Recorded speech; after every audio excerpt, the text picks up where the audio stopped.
Good morning and नमस्कार सभी बच्चों को। कुछ टाइम से बच्चे डिमांड कर रहे हैं कि राष्ट्रपति की पावर्स के बारे में बताया जाए। आज जो है हम उसी के ऊपर एक लेक्चर तैयार कर रहे हैं, लेक्चर बना रही हूँ मैं। तो यानी कि powers and function of the president, America के राष्ट्रपति की शक्तियाँ क्या क्या हैं, उसी के ऊपर हम डिस्कशन करेंगे और मोटी मोटी चीज़ें मैं आप लोगों को इसके बारे में बताऊंगी। अमेरिका के राष्ट्रपति का पद जो है एक बहुत ही महत्वपूर्ण पद है, एक राजनीतिक पद है, एक दुनिया में सबसे पावरफुल पद है अमेरिका के राष्ट्रपति का। जब संविधान निर्माता संविधान का निर्माण कर रहे थे तो वो ये सोच रहे थे कि राष्ट्रपति को कौन सी शक्तियाँ दी जाएं और कौन सी नहीं दी जाएं। यानी कि उनको पावरफुल बनाना चाहते थे, लेकिन पावरफुल बनाने के साथ साथ कुछ प्रतिबंध भी उनके ऊपर लगाना चाहते थे ताकि राष्ट्रपति अपनी मनमर्जी ना करे। तो राष्ट्रपति के बारे में हम बात करते हैं। कुछ महत्वपूर्ण विद्वान रहे हैं, उन्होंने अपनी अपनी राष्ट्रपति के बारे में परिभाषाएं दी हैं। जैसे कि लॉर्ड ब्राइस कहते हैं कि पोप शाही को छोड़कर दुनिया का सबसे महान पद है अमेरिका के राष्ट्रपति का, जहां तक कोई व्यक्ति अपने गुणों के कारण ही सिर्फ पहुंच पाता है। ओग थारे कहते हैं यूरोप के अधिनायकों को छोड़कर ऐसा अगर कोई पद है तो वो है अमेरिका के राष्ट्रपति का। यानी कि अमेरिका के राष्ट्रपति के पास काफ़ी सारी शक्तियां हैं और कुछ शक्तियां जो संविधान ने उनको नहीं दी, उन्होंने उन शक्तियों को अर्जित कर लिया टाइम के अकॉर्डिंग। जो जो परिस्थितियां पैदा होती गई, राष्ट्रपति की पावर्स में बढ़ोतरी होती गई। जैसे कि सबसे पहले हम डिस्कशन करेंगे कार्यपालिका शक्तियों की, कि राष्ट्रपति की कार्यपालिका शक्तियां क्या क्या हैं। ठीक है, इनमें सबसे पहला है संघीय कानूनों का पालन करवाना और व्यवस्था को बनाए रखना। यानी कि अमेरिका का राष्ट्रपति अपने देश में जो भी संघीय कानून है उनका पालन करवाने के लिए उत्तरदायी है। यानी कि जो संघ सरकार, जो कांग्रेस कानूनों का निर्माण करती है, उन कानूनों का पालन करवाने का उत्तरदायित्व तो राष्ट्रपति के ऊपर होता है। क्योंकि राष्ट्रपति को 25 लाख से अधिक कर्मचारी दिए गए हैं ताकि अपने राज्य में कानूनों का पालन करवाया जा सके और कानून व्यवस्था को बनाए रखा जा सके और सुशासन कायम रखा जा सके।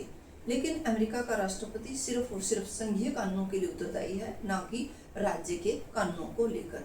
राज्य के कानूनों को लागू करवाने का उत्तरदायित्व है राज्यपाल का। लेकिन अगर किसी राज्य में संघीय कानूनों का उल्लंघन होता है तो राष्ट्रपति बिना राज्यपाल की परमिशन के भी वहां पर हस्तक्षेप कर सकता है। हालांकि अगर किसी राज्य में अव्यवस्था फैलती है तो गवर्नर जो है डिमांड करता है राष्ट्रपति से कि आप आइए और हेल्प कीजिए। लेकिन अगर किसी राज्य में संघीय संपत्ति को नुकसान पहुंचाया जा रहा है, संघीय कानून का उल्लंघन हो रहा है, तो राष्ट्रपति को किसी भी राज्यपाल की परमिशन लेने की जरूरत नहीं है, तो वहां पर वो हस्तक्षेप कर सकते हैं। नियुक्ति तथा पद से हटाने की शक्तियां, यानी कि राष्ट्रपति के द्वारा महत्वपूर्ण नियुक्तियां की जाती हैं। महत्वपूर्ण नियुक्तियों में जैसे मंत्रिमंडल के सदस्यों की नियुक्ति है, न्यायाधीशों की नियुक्ति है,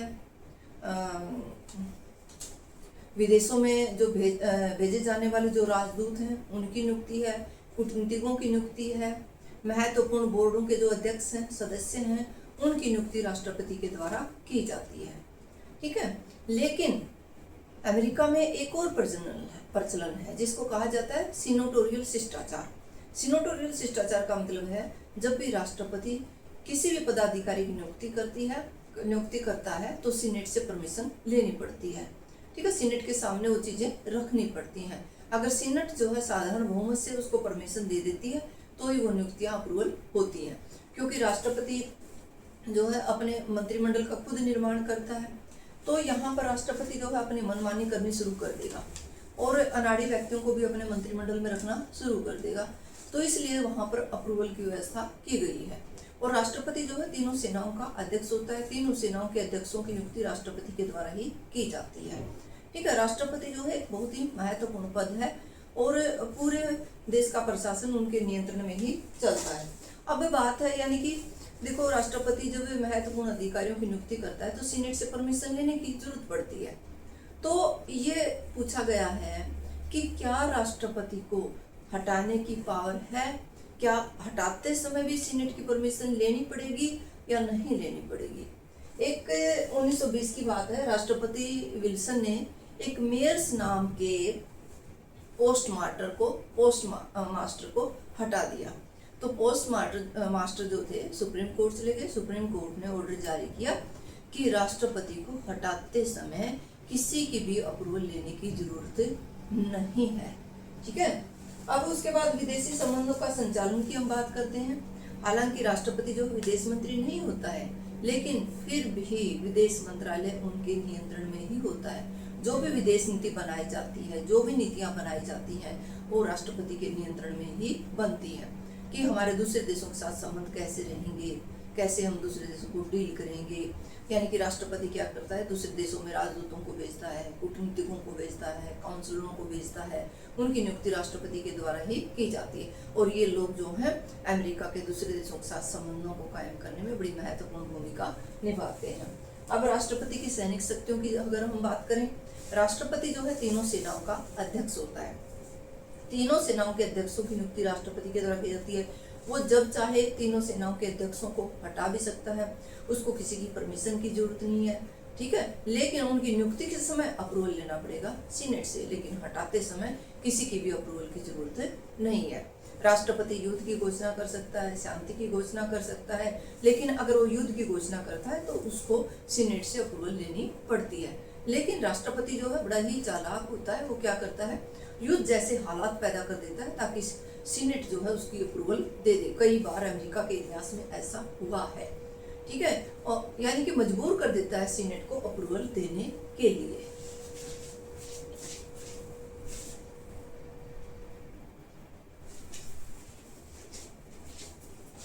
अभी जो हम राष्ट्रपति की वैधानिक शक्तियों की बात करेंगे, वैधानिक शक्तियां, हालांकि ये पावर जो है कांग्रेस के पास होती है।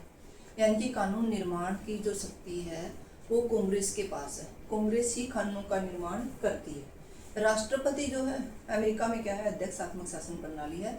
और राष्ट्रपति जो है कांग्रेस के किसी भी सदन का सदस्य नहीं है, किसी भी सदन के प्रति उत्तरदायी नहीं है। ना ही वो बिलों को पेश करता है, ना ही वो बिलों को पास करवाता है। लेकिन फिर भी कानून निर्माण में राष्ट्रपति का बहुत बड़ा हाथ होता है। अभी हम उसी की बात करेंगे। कांग्रेस को संदेश भेजना, यानी कि राष्ट्रपति क्या करता है, राष्ट्रपति पूरे देश का भी नेता है, सरकार का भी नेता है। वो टाइम टू टाइम जो है कांग्रेस को संदेश भेजता है। एक टाइम ऐसा रहा जैसे राष्ट्रपति वॉशिंगटन और उसके बाद के जो राष्ट्रपति रहे हैं वो खुद कांग्रेस में जाकर संदेशों को पढ़कर सुनाते थे।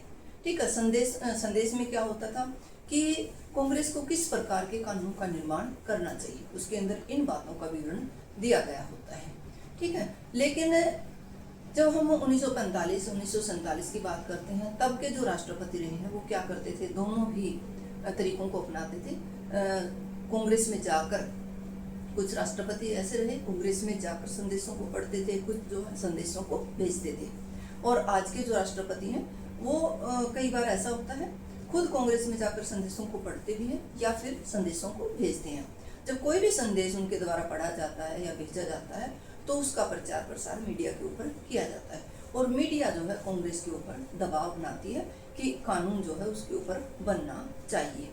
ठीक है। तो राष्ट्रपति की इच्छा के अनुसार ही कानून का निर्माण होता है। हालांकि कानून निर्माण उसका हाथ नहीं होता और ना होकर भी उनका बहुत बड़ा हाथ उसके ऊपर होता है। अब बात करते हैं कांग्रेस के असाधारण अधिवेशन बुलाना।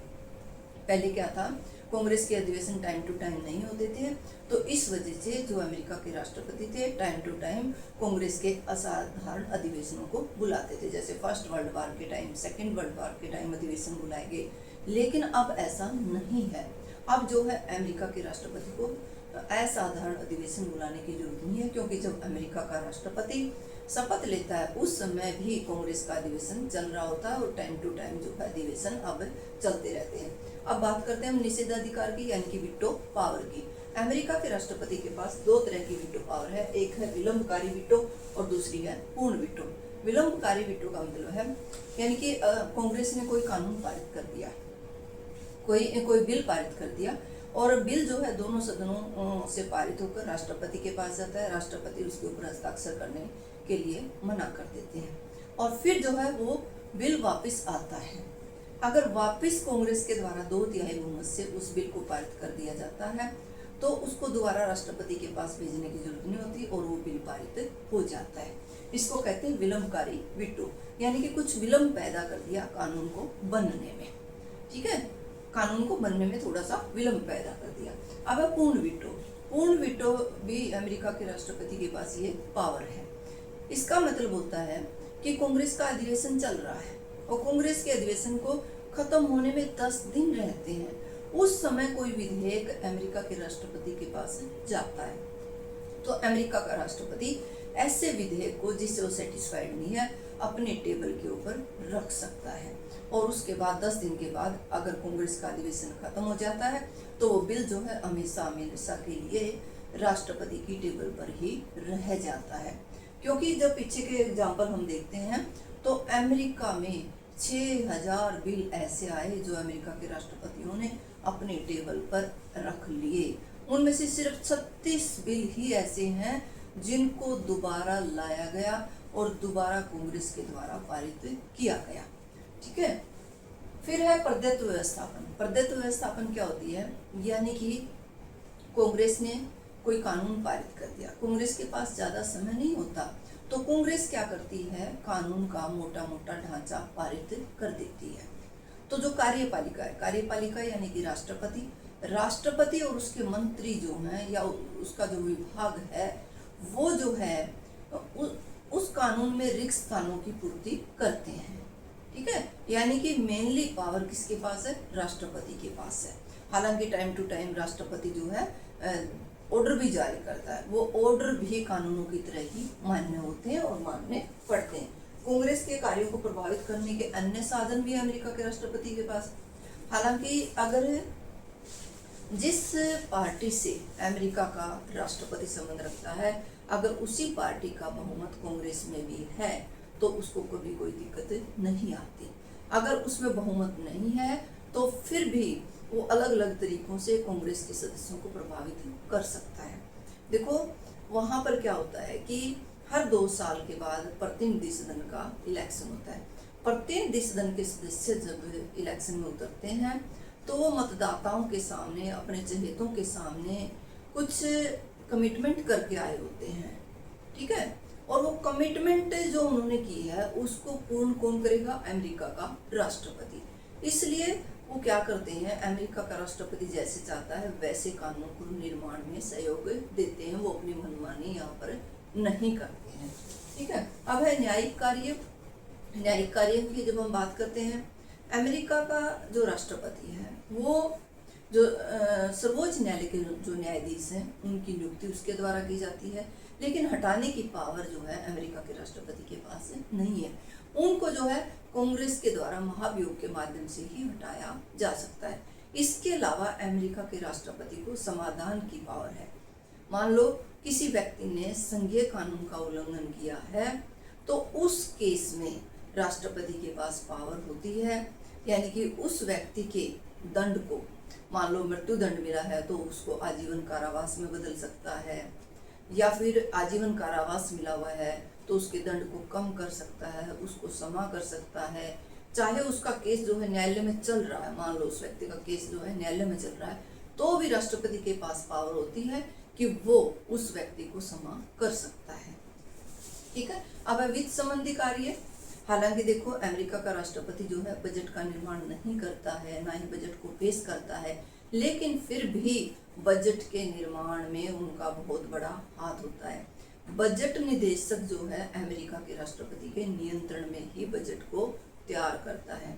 वो जैसे अमेरिका का राष्ट्रपति कहता है वैसे ही बजट तैयार किया जाता है, बजट को पेश किया जाता है और बजट को पास करवाया जाता है।